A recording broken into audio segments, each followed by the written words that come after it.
Look at this thing. God dang.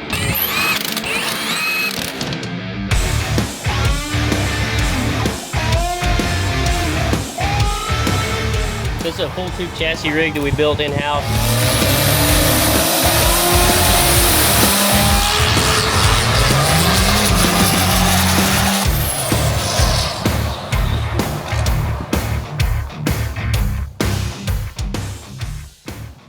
What's up, guys? Welcome back to the shop. Welcome back to the channel. Howdy. We got something freaking sick here today. Look at this thing. That's not a mall crawler, buddy. No, sir.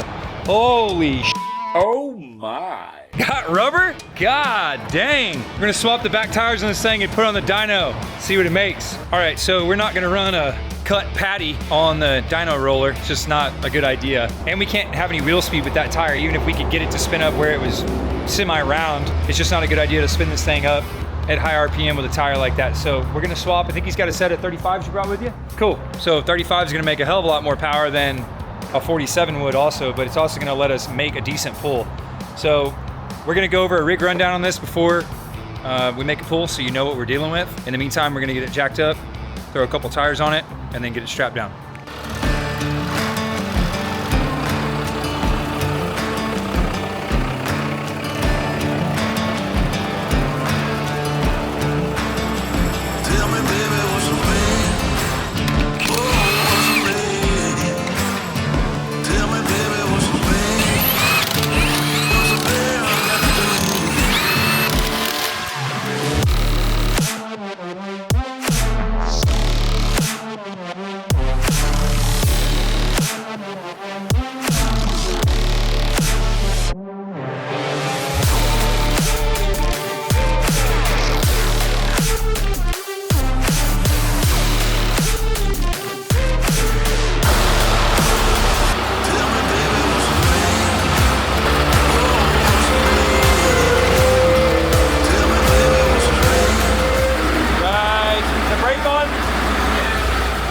To bump it up on there. Yeah. Right. Keep going. Right there.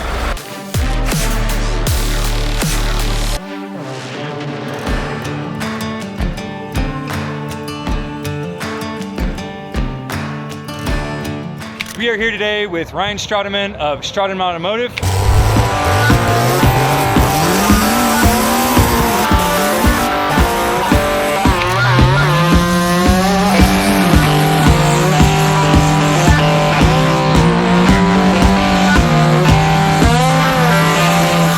We've got his awesome rock bouncer, I guess is what you call it at this point. Call it whatever you'd like. It's kick balls is what it is. This thing is all that is man is here right now. Cummins powered, 1 tons front and rear, all the goodies in between. I'm gonna let Ryan give us a quick rig rundown, and then we're going to center up the rear axle and start making some pulls. Tell us what you got, brother. This is a full tube chassis rig that we built in-house. I'll never do it for money. You can't pay me enough. And it started out as a Chevrolet 1-ton pickup. It was an ambulance, and then it just snowballed into what we have here over the years. It's a 12-valve powered. It's got a non-lockup turbo 400 with an ORD Magnum box and a 205 that's got a lot of NWF parts in it. The engine, as far as modifications go, it's got 5x14 Haley speed injectors, ARP 625s. It's a stock bottom end, but it's got ARP rod bolts, and the rods are resized. Fluid damper kit with the max power kit. Stock cam, Hamilton push rods and springs. It's got 5,000 RPM governor springs and a bench 12 mil pump. Nothing crazy. Welded the gears on the cam because it pushed the cam out of the back of the block last time. And the Turbo 400's got like 1,500 horsepower internals, billet everything. And then it's got a 48RE hybrid converter. So I had a Turbo 400 converter in here because it's a non-lockup transmission, and it only made 360 wheel horsepower on Truck Source Diesel's dyno last time, but it's super loose. Steering 14 bolt, well, it's got 14 bolts front and rear, the 4-inch housing, 410 gears, spools, 300 M40 spline shafts. As much money as you can throw at a 14 bolt, I've done it. And it's on 47-inch sticky compound UTV boggers with Vision bead locks. That's pretty much it. We're here to party. Well, folks, that's definitely a mouthful, but I'm going to tell you this, in person, it's incredibly awesome. It's It's a 4-seater. So he's trying to take the whole fam Danley out here and rock bounce their guts out. And this thing, I mean, this thing is, it gets abused. I've watched the videos and Ryan will get down on this thing. Wishing him all the luck this year. He's got a lot of cool events that he's trying to go out to and just kind of showcase what you're doing. And that's one of the things about having a small business and making a come up, which these guys have done. I remember when Ryan very first started his business, it's been just a few years ago, and it's blown up spectacularly because their entire shop holds themselves to a really, really high standard. And we've made friends because of sharing the commonality that doing a job the right way is worth doing. And what ends up happening is you end up with a customer base who trusts you, and then you get to just move on into infinity of doing all kinds of cool stuff. So for us, it is awesome to have him here. It's awesome to be in position that we are with a dyno so that we can have our buddies come by with their cool trucks and try to show you guys what some of these things make. You know, you're all over the internet, you're seeing all this stuff, but a lot of times you don't know what they make and you don't get to see them up close.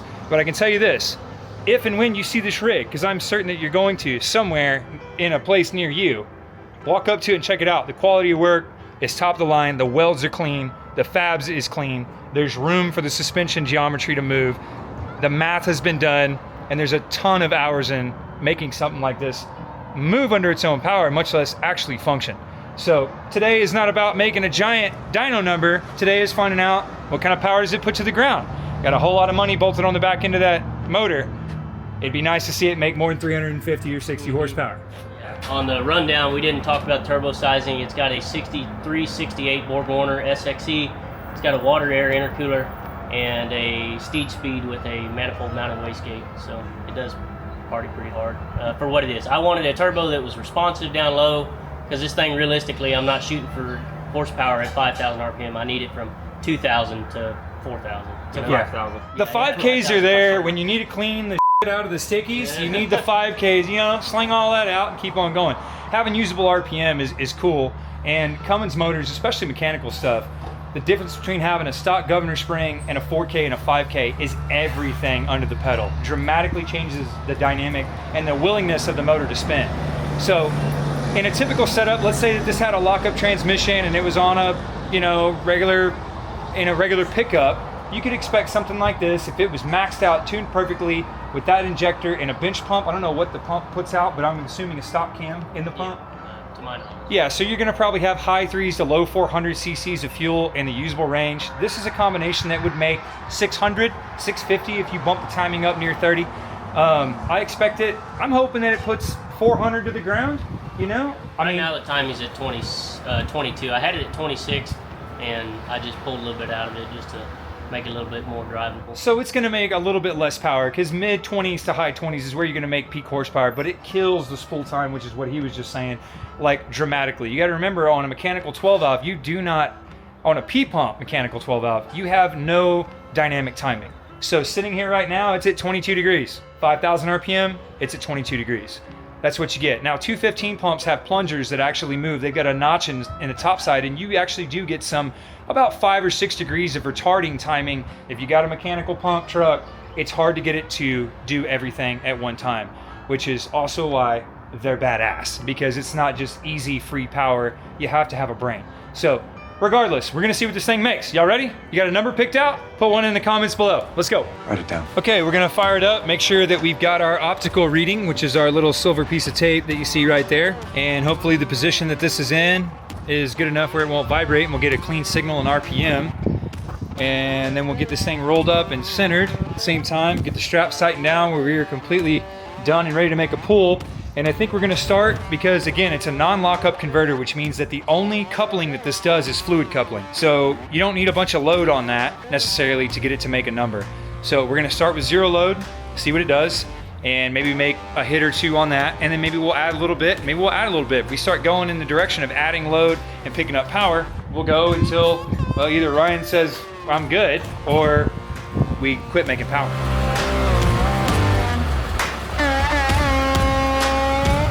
All right guys, 0%, third gear, let's see what it does.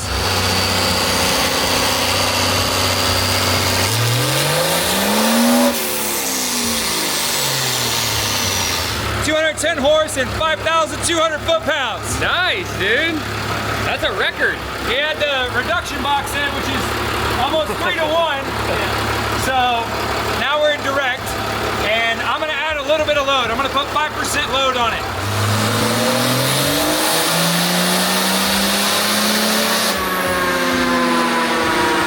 So we're in 406 horsepower, but the torque's like 15,000 foot-pounds.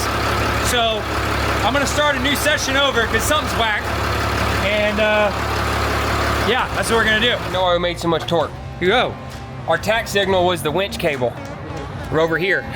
And so, That ain't gonna work, man. No, So- mathematics don't work. This made in China Pittsburgh right here has let us down a couple of times. We have to put some Loctite on that jam nut or something because Spot weld it. everything that makes over 100 horsepower loosens that freaking jam nut.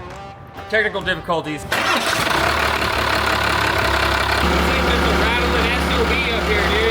That motor's not idling at 1300 RPM either. It's all like rigid mounted shit, you know?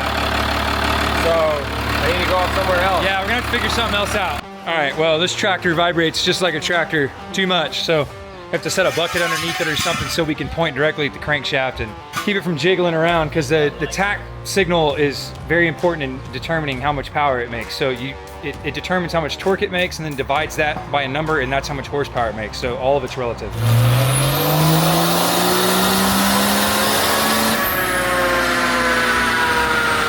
415 and 670. We picked up power by adding 5% load. We picked up about 5% power. So I'm gonna add another 10 and Maybe we get 10% power. yeah. Add 100.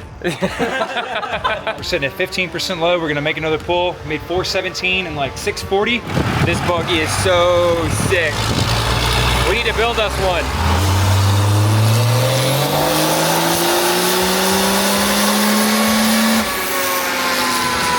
410 horse, but 685 foot-pounds.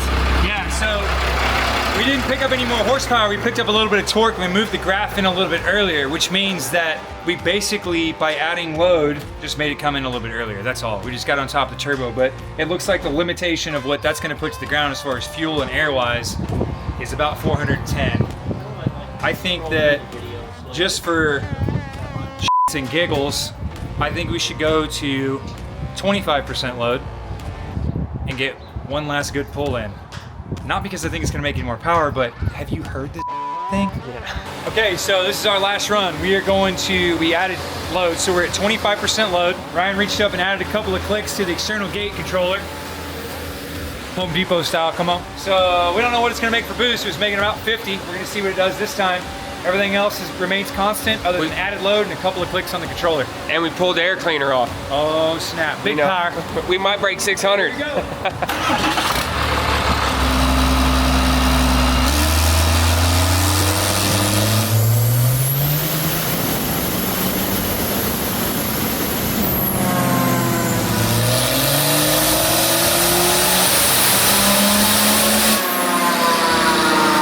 412 and 706, come on. Dang, get that torque number. Okay folks, well I think we've reached the peak efficiency of the torque converter of this thing. 412 horse, 706 foot-pounds. Our peak number today I think was 417 horsepower. So I can tell you from standing here in person, I don't know if it translates through the video or not, or if you personally know anything about 12 valves, but that motor is a 600 horsepower 12 valve. I would put $1,000 on it. I'd put another 1,000 on it. Yeah. Dynoed a lot of 12 valves, had a lot of 12 valves. That's where we started our business, was building 12 valves. And it's a very willing and happy and free revving motor. I think you've done a great job setting it up. Yeah, I It's agree. for a lot of folks, it's really difficult to set up a 12 valve. They start by throwing a turbo about 4 times too big at it, along with injectors, get the timing all mucked up. Their fuel plate goes MIA. Exactly. And they spend a lot of time on silly stuff, like giant camshafts with stock size valves and cylinder heads with no porting and, you know, going wild with a bunch of crap. But the bottom line is, you can make really good power with just a couple of simple mods. This is mainly a stock engine. Yeah, fuel and air. The rod bolts aren't making any power, I can promise you that. The Steed manifold maybe is good for a couple here at the higher RPM range. It's turbo fuel tuning, and it kind of always has been and it always will be. Anyway, thank you Ryan, I appreciate everything. I know Steven, that's what I meant to say. Steven and I appreciate everything. And hopefully y'all enjoyed this episode of Dyno Days. We're trying to think of a cooler name. If y'all can think of a cooler name, leave one below. We've looked through what y'all said. They're all We're looking for something. Yeah, dig deeper, folks. Yeah. Come on now. Also, go check out Stratemann Automotive, Facebook, Instagram, YouTube, TikTok. They also have a shop here in Texas. Hit them up if you're local to those guys. Give them an opportunity. They do great work, great fab work, great whatever work. Good guys. Thanks for being here today, dudes. Thanks for bringing your cool rig. I wish you the best. Thank you guys. Until next time. Later.